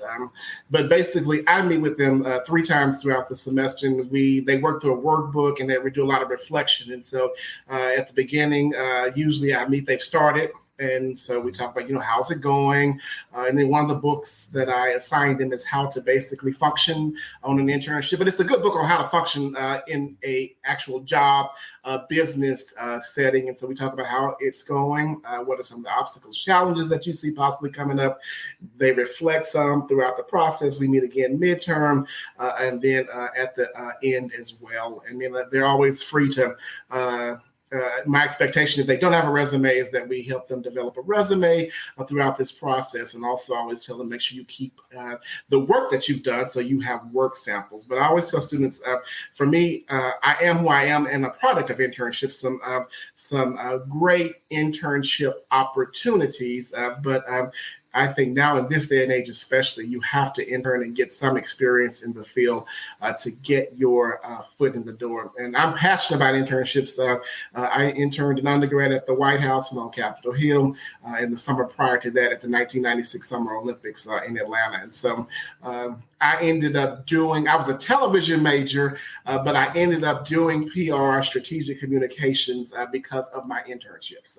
And a networking connection I had through the church suggested I get involved with this fellowship program as I was graduating. And then next thing I know, I've had a 20 plus year career. So I tell students, I've not planned this. I know that some people have life plans and that's just not how I function. It's not how I've maneuvered the world. Yeah. I used to kind of plan out like, what would I want to do in 10 years or 15 years? And then when I got to that market, like it never happened. So then I started thinking, well, maybe I don't go so far out with my goals, and maybe we'll just see what opportunities come up.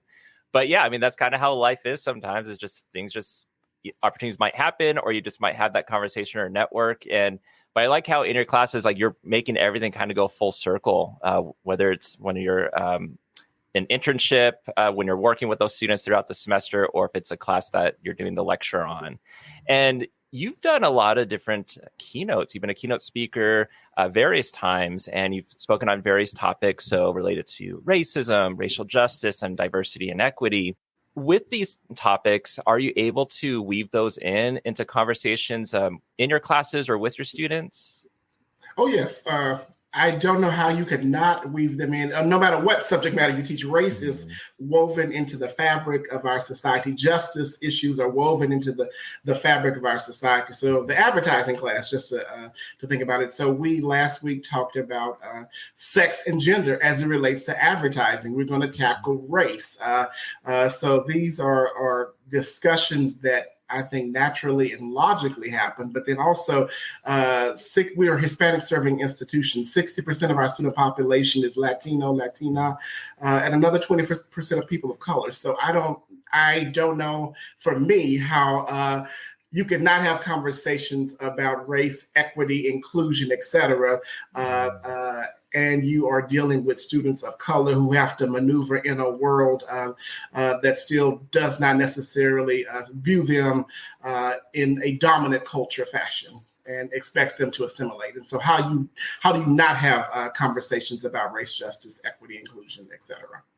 Yeah. And I mean, it's conversations that have happened over the years, but have seemed to be very much important and a lot more than been going, not just at our institution, but other institutions over the last couple of years.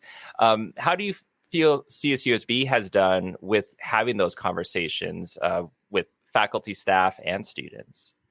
I appreciate, I always see the various programs, programmatic panel discussions, speakers that are going on, and I've tuned into some of them, and they're interesting, and they do spark dialogue. And so I think CSUSB does a good job of starting the conversation, and we still have work to do is to figure out how we maneuver in a society that is multicultural, multi-ethnic, and with the socioeconomic divides that exist and the poverty that exists. And so we've got to figure out how we do a better job of doing it. I think we are having the conversations, but we've got to start to shift to finding concrete solutions to tackle the conversations. Absolutely. Yeah. It's going to be a continued work in progress. It's a work in progress. And then kind of going back to like students and teaching and faculty, do you think there's any misconceptions that students might have about faculty? And if so, how do you address those? I don't know that. I say for myself, like in all of my classes, I do an intro day one of who I am. I tell them, I'm a second career academic. Just about the things you read on the bio, I go more into depth with those. I know some of them follow me on Instagram. We're connected on LinkedIn. And so they know that I love what I do. This is what I'm called to do, but I also have a life outside of CSUSB. So, and I get questions about stuff. So I know that they don't necessarily have some preconceived notion about me as a professor or some misconception. Because I probably share more than some of my colleagues do. Yeah. And I think that, like you're saying, when you start your classes, like you're talking about yourself so that way the students get to know you. And I think that definitely helps, because I know some of the students that I meet with or conversations I've had with other advisors about some of the concerns that students might have it's like an intimidation factor, where they kind of just maybe hold the instructor like they're either on a pedestal or something, like they, are they like me? Are they human too? So I think you kind of let go of some of that anxiety for them, basically by for them to get to know you. And they're like, okay, I understand this professor. I kind of get their personality, and that's going to help me be a better student with knowing what I need to do for this class. And I always tell them, too, that we all have life issues and things that come up. Like, professors are not immune from that. So if you got some issue going on, like, you don't have to tell me what it is, but let me know, hey, professor, I got an issue right now. I need an extension on that. Or can you work with me? Like, we all have life issues that pop up. And so especially since we've been remote and been at home, I realize I have this beautiful, wonderful, dedicated workspace, but I know everyone does not have that. You're in multi-family households. Folks are trying to care for children.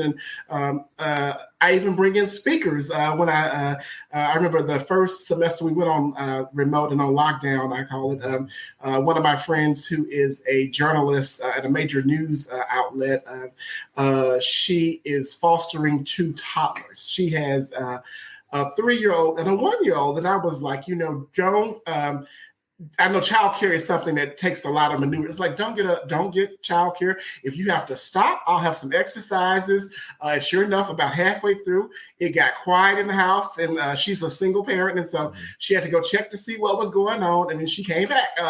But like that, and this is the reality that folks are dealing with. So I want the students to see, like, we are all dealing. She is a professional at the top of her game, fostering 2 little kids, and she still has to try to get everything done that needs to get done. And she's doing this lecture to you, and she has to stop because the little kids are doing little kid stuff. Right. Yeah. I mean, these last couple of years, some days it feels like it's gone on forever. Other days it feels like it's gone by so fast. And then, we were back on campus. And I guess during this time too, like, what other challenges or successes have you witnessed with some of your students during these last couple of years? I think our students are some of the most resilient folks that I tell them all the time, you need to reframe your hardship and tell your story, because y'all are some of the most resilient folks that I know. I'm like the student I met with this morning. I know he's held down 2 jobs. He has had amazing grades, not only in my class, but has a great transcript and is a caregiver for his father. And so these are the stories and the type of students. Have a lot of students who are single parents, but they are resilient and they are making it happen. They're making life work with all of the varied obligations they have, and they are still trying to pursue higher education. I will say, I think as a society, one of the things that I've seen with our students, I think that some of the challenges they've had are exacerbated just because of the pandemic. And one of the big, I think, root issues that we deal with a lot of our population is poverty. And we as a society have, and I don't have the answers, have not just tackled poverty. But I think a lot of challenges that our students have stem from poverty and generational poverty. And so how do we find ways to work with our students, but then also with the family units to break these cycles? And I don't have the answers, but I think collectively as a society, we've got to really start to grapple with what that means. But our students are some of the most resilient folks that I have ever known. Yeah, no, 100% agree, 1000% agree. What do you like about working at Cal State San Bernardino? I know one of the answers is probably going to be the students, but what is it about CSU's been over these last few years now that this is a great institution for me to be at? It's definitely the students. I mean, having 80% of the student population be first generation college students at graduation, when they had the students who were first generation stand, it was hard to look around and find students who were not first generation. And like I tell them, you are changing the trajectory of your life, but the trajectory of your family's life for generations to come. The photo behind me is my great-great-grandfather who was a freed slave. And so somebody post-slavery on both sides of our family, they started to tap into higher education. And I come from a family of educators and entrepreneurs. And so my life, I know, has been blessed. And the trajectory of my life is such because the folks who came before me who were educated and made sure that I got the best education that was possible, and that I was exposed to many different opportunities throughout my growing experience. Yeah, awesome. And as we wind down with this interview, you've had so many positive statements, that I think can resonate with our students. But with this time left, is there anything else, any other message you'd like to say to our students if they're listening?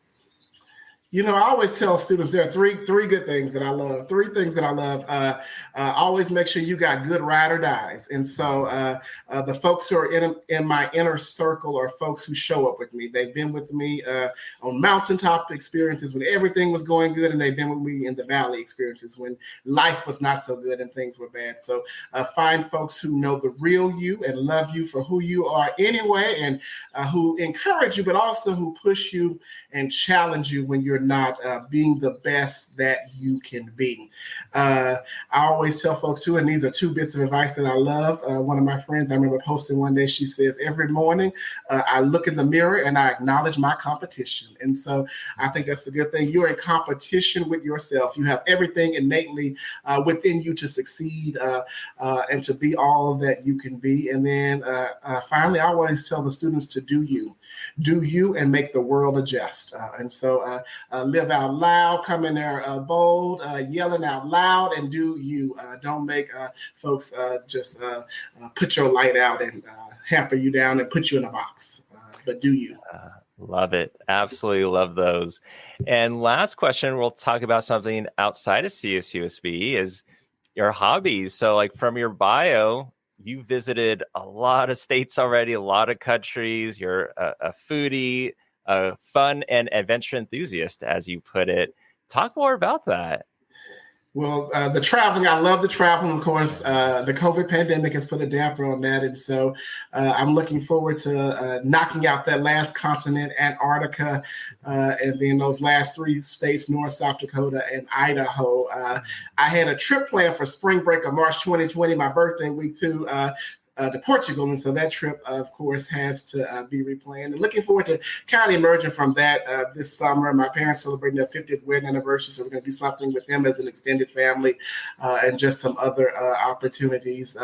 I love to travel. Of course, and then I love museums, and so I get out and about. I live in Pasadena, so around the greater LA area. Like in the past month, there's a great Tupac exhibit out there right now in downtown LA that I saw. I was at an exhibit at Pepperdine, the Kinsey African American Art Collection this past weekend, and then at the Getty Western Museum a few weeks ago. And so I love museums and learning, and we have a great opportunity in the greater LA area and in Empire to do that. I love the outdoors.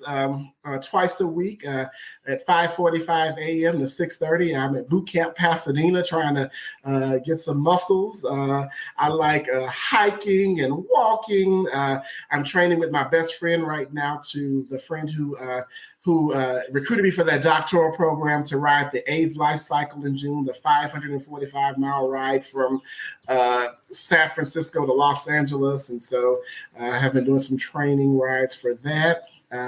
If you follow me on Instagram, you know I'm a foodie, so I love food trucks. I love hole in the walls. I love high-end restaurants. It just has to be good food. And one of the things I always tell our students, you have to care about something beyond yourself. So I'm heavily involved within our Pasadena community. So we have a little event every year called the Rose Parade and the Rose Bowl game on New Year's Day. And I just received my 15-year service award. I'm a member of the Pasadena Tournament of Roses, the entity that puts on the Rose Parade and the Rose Bowl. There are 935 white suiters, because we wear the white suit, volunteers that make that happen. I'm an active member of the world's greatest fraternity, the Omega Psi-Phi fraternity, the Zeta Tau chapter here in Pasadena, and I lead our scholarship efforts. We are Black men, and we award several $1,000 scholarships to Black graduating high school seniors from Pasadena's public high schools every year. So, and then I participate with them helping lead our Father's Day walk and just several other of our initiatives. And then my faith is a big part of who I am. And so I'm an active United Methodist, go to a campus of the Hollywood United Methodist Church called Harmony Toluca Lake. I serve on our bigger leadership team for Hollywood UMC for both campuses, and I serve on the leadership team for my actual campus too. And I preach sometimes too, not only at my church, but then in other churches all across the nation. And so those are some of the things that keep me a little busy outside of CSUSB. Just a little busy, just a little. No, this was fantastic. I really love this interview. And I mean, it definitely did everything I was hoping to accomplish with this was, to get to know different faculty. And I think this really allows students and other staff and other faculty to be like, let's get to know Dr. Hygh and what is Dr. Hygh all about. And I think we've covered so much in this time. And what's nice about Southern California is like weather is usually always great. So you're able to take care of all these things, where it's riding, hiking, going to museums. And that's what's nice about being in the Southern California area is there's so much to do. And I like how everything for you, a lot of it connects to the campus, it connects to the community, and everything goes full circle. So I don't see life as boxes, but everything is interconnected. It's not, you don't put this in a box and just like everything is interconnected. Absolutely, 100%. Dr. Hygh, thank you so much for being on the podcast today. Thank you for having me.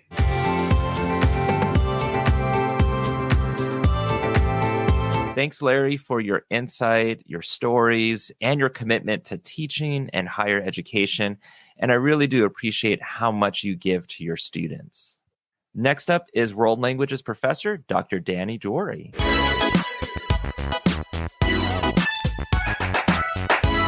I'm super excited for this episode today. I get to interview someone that I've known for many years, and that is Dr. Dany Doueiri, or as many students and staff, me included, call him Dr. Dany. Dr. Dany joined CSUSB in 2001 and served as the coordinator of the Arabic language program until 2016.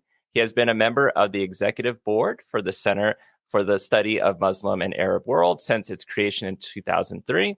He teaches courses in Arabic language and culture and contemporary issues of the Muslim world. He has worked in the educational and nonprofit sectors for 30 years and is an educational consultant and frequently invited speaker for national and international institutions in the areas of language pedagogy, program development, teacher professional development, interfaith, and advocacy in education. Dr. Dany has received multiple awards and recognitions in the fields of teaching, service, and interfaith work. He also pursued his college education, where he earned his bachelor's degree from Cal Poly Pomona, master's at UC Davis, and his doctorate at UCLA. Dr. Dany, it's so good to talk with you today. Welcome. Thank you so much for having me, Matt. Your office is a very special and dear office to my heart. As you know, I love the students, and when I know that they need some advice, I manually walk them to your office because you and the rest of your staff are just wonderful, amazing. Thank you for having me. Yeah, and you are even more amazing. I just know pre-pandemic, I always got to talk with your class, and it was one that you had the class in the evening time, which usually sometimes is they're not the most students don't have the most energy during the time. But when I would go and visit your class, they would be so energetic, paying so much attention, had so many questions. And I think it's a testimony to you as a professor at this institution. And so I'm really great that you're here, that we get to chat today. And kind of connected to that is there's a quote I found that you said, and you said the CSU is the people's university, which means everyone has access to a once in a lifetime experience. So for you, how and why is the Cal State University system the people's university? Sure. I remember saying this, and I am a product of the CSU. Like you said, I got my bachelor's degree from Cal Poly Pomona, a sister school to Cal State San Bernardino. Even my brother graduated from San Diego State, which is also one of our sister schools. And I know how challenging sometimes it is for people to come and attend and come to college. I was an international student, so was my brother. And sometimes it's hard to get into some schools that are a little bit more competitive, especially if you come from an area where you had war or not enough education. So it is not only a people's university for those who are in the United States or in the community, but it is also for people who are coming from overseas, who wanted to go through a mainstream channel instead of sometimes a little bit more, privileged schools or schools that are more selective and very competitive to get in. So it is the workforce. We as in the Cal State University system produce the labor force, the teachers, the engineers, the people in law enforcement and healthcare workers. We are not a UC. We are not a research organization, although I am also a graduate of 2 UCs, so it's not to bash them. But I really believe from experience in both systems, the CSU and the UCs, that generally speaking, students get more attention in a Cal State University than in a UC, not because the teachers are different, it's just because our mandate is different. We have to teach more, we have more experience of teaching, and we have to do less dissemination of information, means less research. So we can focus on what some of us like to do most, which is teaching and being there for the students. And, you talked a little bit about your educational background. Can you talk about your path and your journey into higher ed and into teaching and being at Cal State San Bernardino? Absolutely. First of all, I never knew that I was going to be a professor. Some people exactly knew when they entered college where they were going to be. In my case, that was not the pathway. I come from family. I come originally from Lebanon, although I was born in the Congo, which is in Africa. My parents were not diamond traders because in the Congo, there's the war of the diamonds. But no, they were educators. They were part of the United Nations or the UNESCO, teaching in a very small village. So my mom and dad were both educators. And my uncle, back in the 40s or 50s, got his doctorate degree. So when I say this, just to say that going to college was not an option for me. It was around me. All my uncles, aunts, all had their degrees. But they got their degree not because they were privileged in their communities. They were actually very poor. And my parents were orphaned. My mom's father was killed when she was young. He was carrying people's salary. So they knew that the only pathway out of hardship was just to get education because we didn't have the millions of dollars that could give us a different pathways. So I followed that legacy of education and also higher education from my parents. And I lived in war, and I always share this with my students because sometimes students say here in Cal State, but you know what? I have it hard that some people, are working. I said, yeah, I know how hard it is, and I do sympathize. We have a lot of also responsibilities here, our community, for people to take care of their families. However, other people also who made it to the highest level of education also may have come from much more challenging times. I lived the Civil War. I've lost a lot of people in my own family through the war. I was personally kidnapped, begged for my life. All of these are traumas. All of there are reasons for people to drop out of school, but it was never a reason to drop out. We studied under candles with no electricity, sometimes shortage of food. but that was never a reason to say, oh, we're not going to go for education. And then I came to Cal State here, to Cal Poly Pomona, then UC Davis and UCLA. And I worked like all of our students. I lived in a van when I didn't have an apartment. I worked as a dishwasher, worked at the farm, Cal Poly, because I studied agriculture, so I worked at the Cal Poly farm. And I just worked like everybody. Even in my master's and my doctorate degree, I used to drive trucks in the summer to get some money so that I can pay for my tuition. So that was my pathway towards education. I thought I was going to be in public policy, and I did work in public policy and consulting. But I think teaching was one of the more rewarding and jobs that I got. And by mistake, in 2001, I got a call to say if they wanted to teach at Cal State, because they had hired a teacher who never showed up. So I came. I had an easy interview because they were desperate to get somebody. But today, Cal State is my home. It's my profession. The students and everybody, you and your own staff are my family. I love it. I won't trade it for anything else. And I know when we first met, it's when I used to work in the admissions office. And during that time, one of the programs that I was coordinating was the high school university program.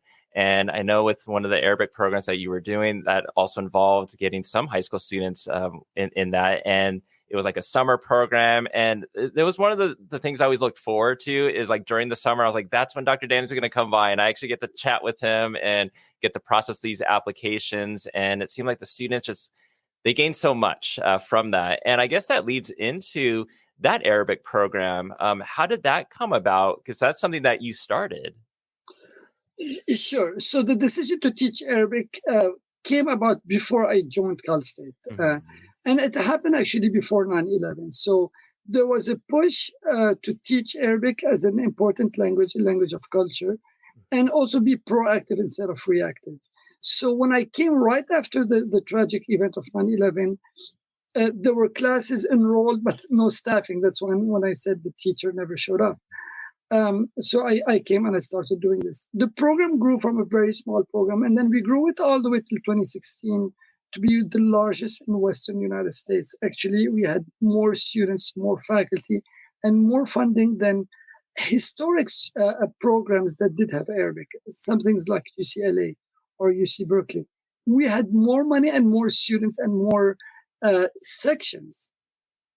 Actually, than many other very prestigious and very well-funded, both public and private universities. Not anymore. There has been a little bit dip in the program, which is very sad, but hopefully we can regrow it back again, one of these days. Yeah, it's a very enriching program, and I encourage anybody to learn any language, not only Arabic, and also to think about study abroad programs and intensive programs. Whether it's an intensive coding program, nursing program, or whatever it is, once you're focused for 8 hours, we used to do it for 8 weeks, for 16 hours a day from 8 o'clock in the morning till 10 o'clock. Students learn so much more than they would do it if they were to stretch their education. So to all the students, please consider doing very intensive and focused programs. And what classes are you teaching this semester? Sure. So I have some classes that I regularly teach every single semester, including the one that I always invite you to, and you're always invited. As long as I'm alive, this is your class to come. So we have a class on the culture of the known as the world of Islam, so the culture of the Muslim countries, both Muslims overseas, but also the Muslim experience and its interaction with the rest of the community here in the United States. So this is one of the classes. I also teach some classes in Arabic language and also Arabic culture, because Islam is something and Arabic studies and cultures are something different, because most Muslims are not Arabs anyways. Arabs are only 18% of the Muslims. So this semester, I'm teaching a class on Arabic literature and translation, which means students do not need to know any background in Arabic. They can just come and then read in English things that have been translated from Arabic. And the world of Islam. And sometimes I do teach actually Arabic language classes. Is there a particular class that's been like your favorite to teach? My students are my favorite. So whether I'm in a large class or a small class, I love them both. I mean, I love both classes, and whether they're online or in person, I also like them. I prefer usually face-to-face or virtual synchronous classes, so I can see the students, behind cameras or in class. There's a unique experience to each one of the class. If it's a small class, you get the chance to know each student and go into depth, and then allow far more discussion opportunities and presentations. I like students to present and show what they learn. But sometimes when you have a class of 250 students, you cannot make 250 presentations. So there are two different strategies, but I think I like both. I like the big crowd because we learn from each other. And I like the small one because you can go in depth and then get to know each one of the students very, very, much more in depth. Yeah. And you're mentioning the different types of teaching. So like the asynchronous, synchronous, online, in person, smaller classes, larger classes. And these last few years have been a whirlwind of change. And as a professor and talking with your students and teaching your students, what have been some of the challenges and even maybe some of the successes that you've witnessed from your students during these last few years? Sure. Students are resilient and very inspiring. Yet we're learning. We're all adjusting, whether we are staff or teachers. And of course, students are also adjusting very well. They're adjusting. I don't want to say if it's very well. The pandemic is only, by now 2 years. And there's going to have to be a learning process to maximize education. I think we all agree today in the world of education that the pandemic had been a little challenge in terms of how much students truly acquire. So one of the biggest challenges I find with the students is to say, you know what, the class is online, even if it's synchronous. That means that I can join the class from home, or no problem from home or from work, but while working, while shopping, while getting my hair done, my nails done, my tattoo done. And these are not jokes. These are real experiences. Because sometimes I ask students, like, where were you? Or please turn on the camera. And then where you find the students is sometimes, it's at least authentic. It's like, what? And students sometimes find it at the comfort of their beds. So you have students who do not shy away from turning their cameras, even with a pillow and a blanket over them. I think changing that, I don't want to say that mentality, but changing that perceptions about the importance of being engaged and taking education very seriously. I don't think students would take me seriously if I was in bed teaching from bed. I do understand that the pandemic has imposed certain conditions on some of us. Parents who have children in the same house, smaller dwellings where people do not have their own privacies, lots of noise that's going in the background. These are things we're going to have to work out with, and I'm sure the future will hold so much more opportunities for us. But students have had a hard time. Also, our own students, we are a commuter campus. Students do not always feel that the campus is theirs. They're not as involved with clubs. We are not as certain private schools that have 98% of its students residing on campus, where they're there all the time, even if they're behind the camera. So students have two lives. They have their work life, family life, and the university.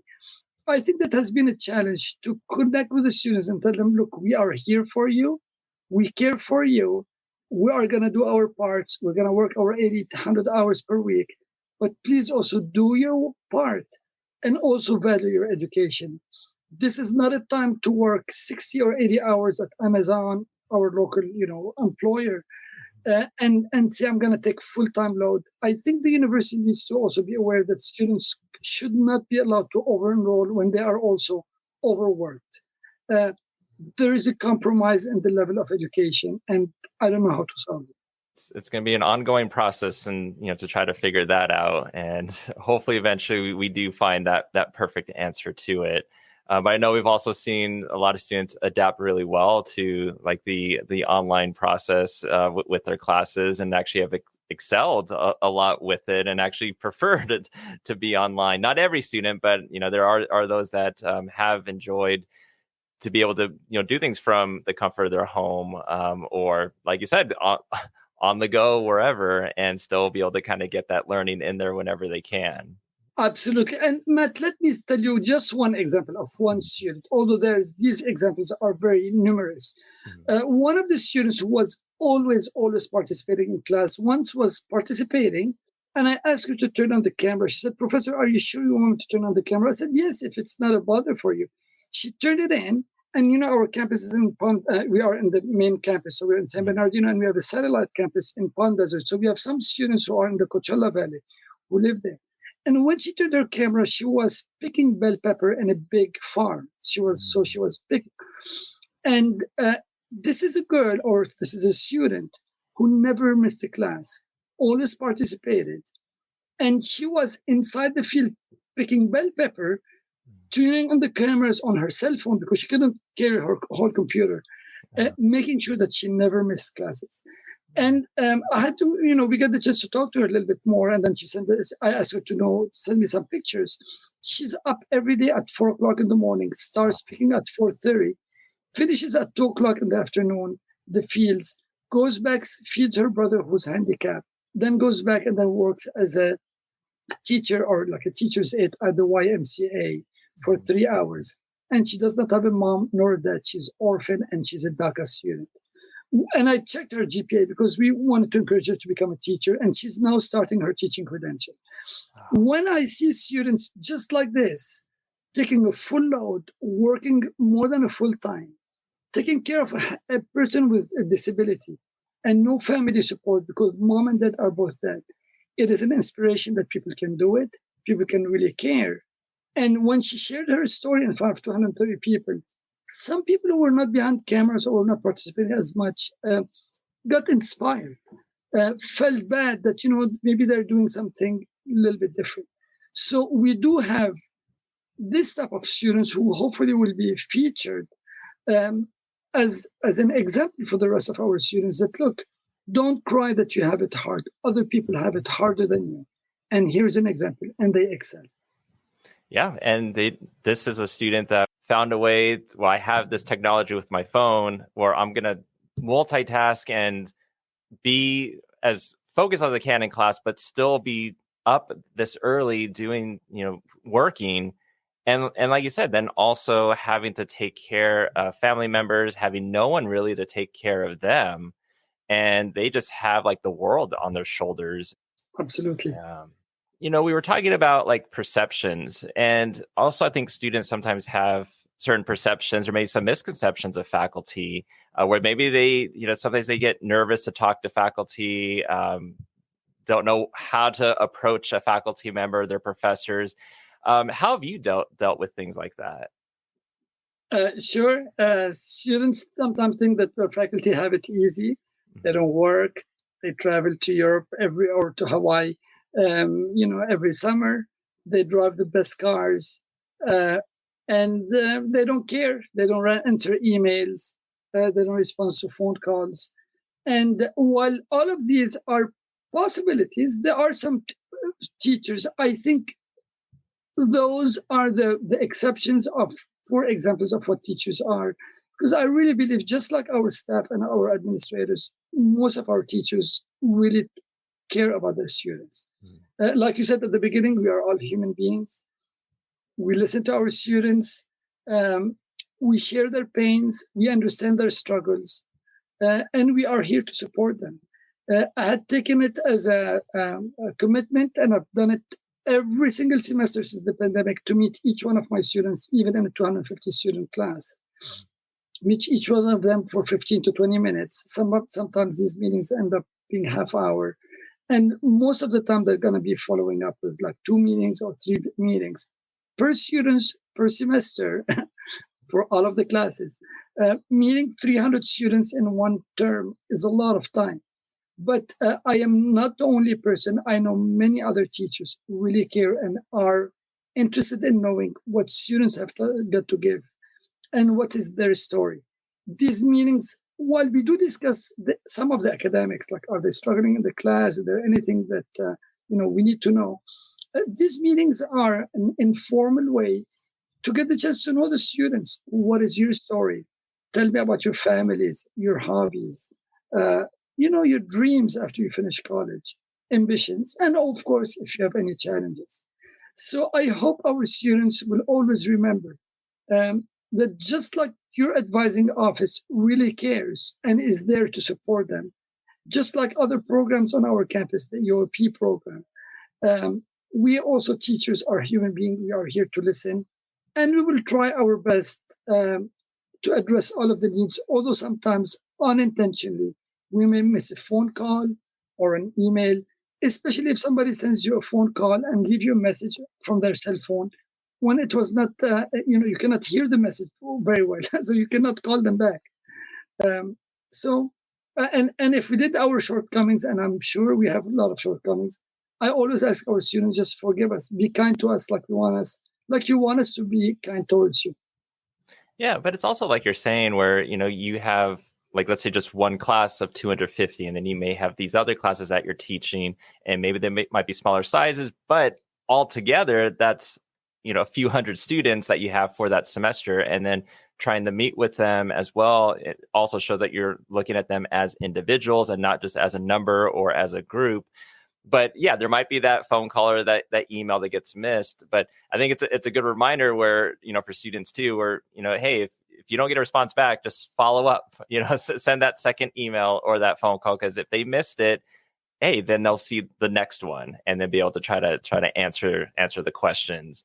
And I think just even from this, everything we've talked about so far, and you're very humble. You talk about, like, you're not the only one, that other professors, are going to be reaching out to their students too, which is great. But also, I have to mention that you also received the Golden Apple Award and also for teaching excellence, and also the CSU Faculty of the Year Award. How was it? How did you feel when you received those recognitions? You're humbled. It is very. It is a big honor and a testimonial of the committees that go through all the files and make very difficult selections, because I am sure a lot of the people who get nominated are also as dedicated and qualified. I'm always very honored from the students who do recognize, the hard work of their teachers.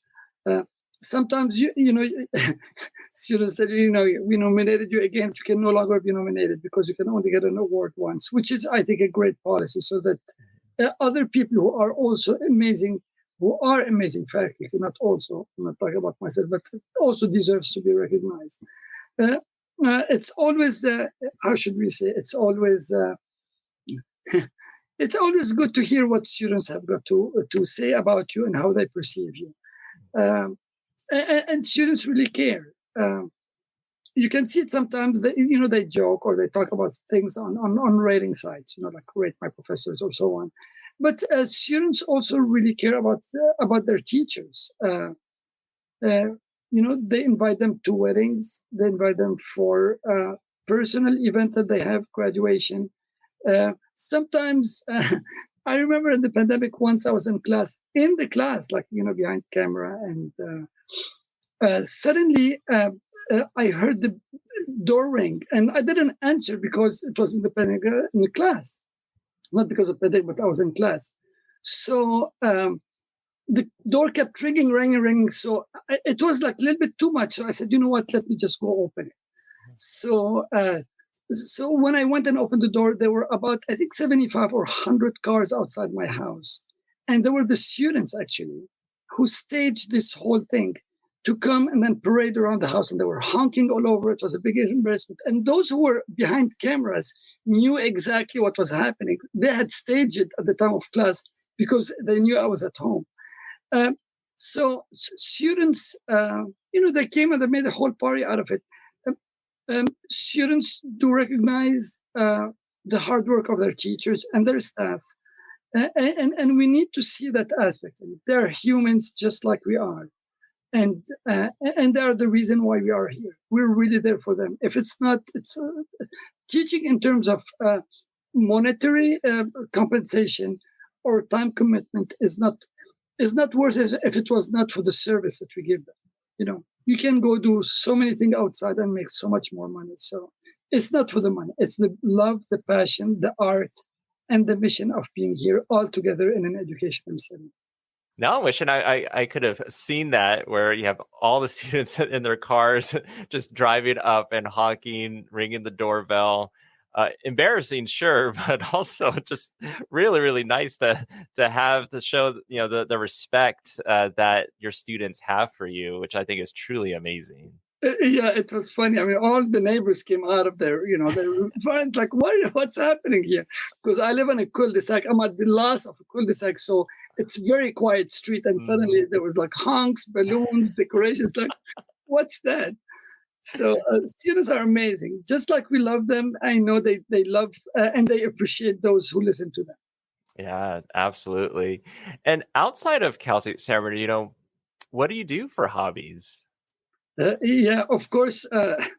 Outside Cal State San Bernardino, we are all overworked. So, the very little time that I get, I like music. I like to play piano and spend time with the family. I also like gardening. While outdoors and hiking are things that I really like. There's just a small, you know, there's something very, I would say, rewarding when you plant something and you see it grow. So I would say some music and then some community service is something that really appeals to me, and that's what I do if there is any time off. But these days, like I'm sure your family tells you the same thing, and I've heard it of many teachers, that our family look at us and they say, "Where are you?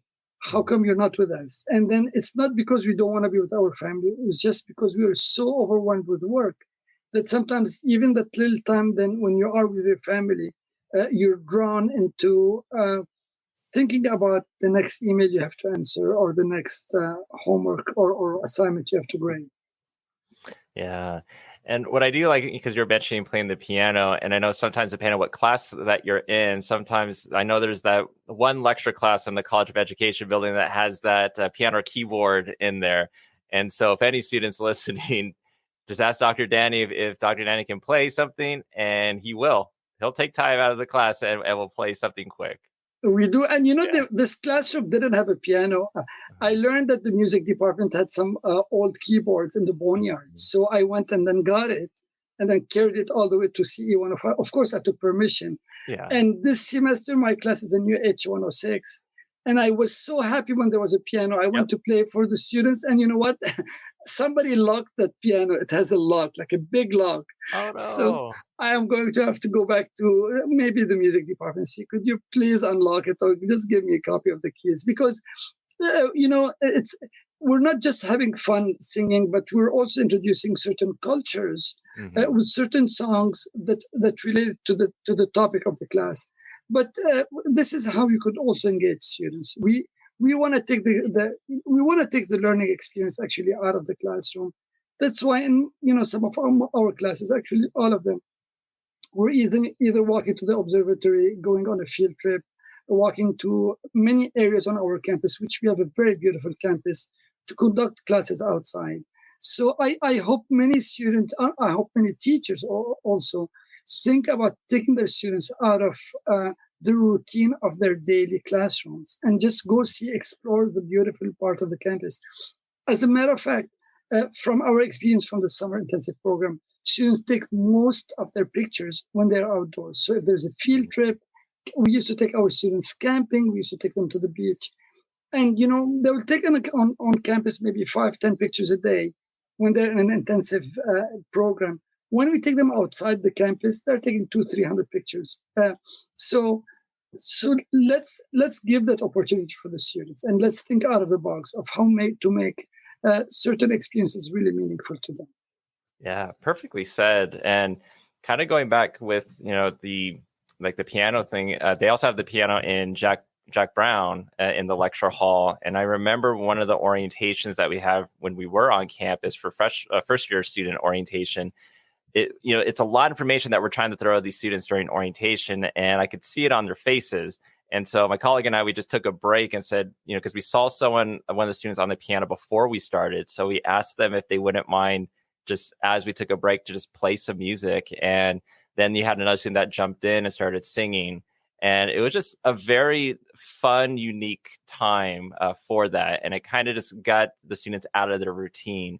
But I like the whole idea of going outside, whether it's just to get fresh air, walk around, take pictures. I mean, it's such a beautiful campus. And it's something where, it gets students out of the routine of like, I'm just going to sit and just listen and be very passive. And it gets them to become a little bit more active. Sure. Most of our students don't know we have a museum. Very well worth seeing. There are a lot of art exhibit there. And most students don't know that you have a beautiful observatory. Just the hike to the observatory, which takes about 8 minutes. The reason I say this, because when I take my students, I want to make sure that people who may not be as fit or may have special needs are catered to. It's very easy. You have to call the police department or get a permission from the dean. Tell them, just open me the gate, and students could drive all the way. But for me, just the fact of walking up is much better than just driving all the way up, because it's just a totally different thing. Sometimes you see snakes, you see small squirrels, you see there are a couple of olive trees, and students never knew the beauty of our campus. Let them go to the observatory and then look. Once you're there, there's like a little balcony, and then you can look at it. We really have a beautiful campus, and it's not crowded. And I don't want to compare, but let's say, I think Cal Poly Pomona is beautiful, but if you go to places like, I don't know, maybe I visited Cal State LA or Cal State Long Beach. It's a very crowded campus. The parking are crowded. There's no mountain. You walk out and you're straight in the city. Here we have a whole mountain background with no real estate development on our mountains. This morning you wake up and then you have up to about 700 feet and you have all the snow behind you. What a beautiful backdrop. Oh yeah, that was something when I drive to campus. Even this morning, it was a little bit of a sprinkle, but then just looking when I get off the freeway and just get to see the mountains and see this little bit of snow on there, and then just like you're saying, just going back there. I used to hike back there, and I need to start going and doing it again, and exercise a little bit more. But it's so beautiful just to get off of work and go and hike in the back, and then like you're saying, going up to the observatory, and it is such a beautiful view from there. And then just to see the campus and like, this is where I work, and even for students, like, this is where I go to school. A beautiful, beautiful site. And in the time remaining, do you have a last message that you want to say to students? Look, for anybody who listened up to here for this conversation, just know that you have an advising office that really cares about you. I've heard how much you put time, the passion that you have, the care that you want, and then the genuine love to make our students succeed. So please, for all of you, just know that you have a caring staff and you have caring teachers. And if you need any help, we do understand that you may go through special circumstances, but just come talk to us. Some of us are never going to listen to you, and some of us are going to just embrace you and say, how could we support you? We are all human beings, and this is the reality of life. You'll always find people who are approachable and people who are not. So come to us, knock on the academic advising office, and come to some of your teachers. We're here for you. And you know what? Don't give yourself an excuse. If you ever, for all the students, if you ever get the chance to travel in some not as privileged areas in the United States or overseas, you'll know how good we have it here in the United States. And I don't mean to be like we are not privileged people, but all what I'm saying is we do have a lot of opportunities for support. And failing or dropping out, unless there are extenuating circumstances, is almost not an excuse. You can make it. We can all make it. You can graduate on time and be, again, a positive contributing factor to our society and our community. Yes, yes.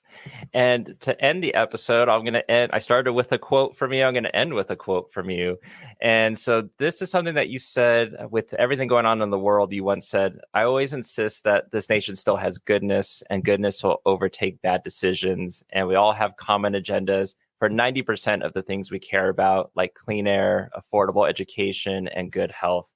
Let's focus on these things. So Dr. Dany, thank you so much for being on the podcast today. Thank you, Matt. Thank you for having me. It's a big honor. And keep doing what you're doing. Plenty of passion and a lot of professionalism. Thank you so much.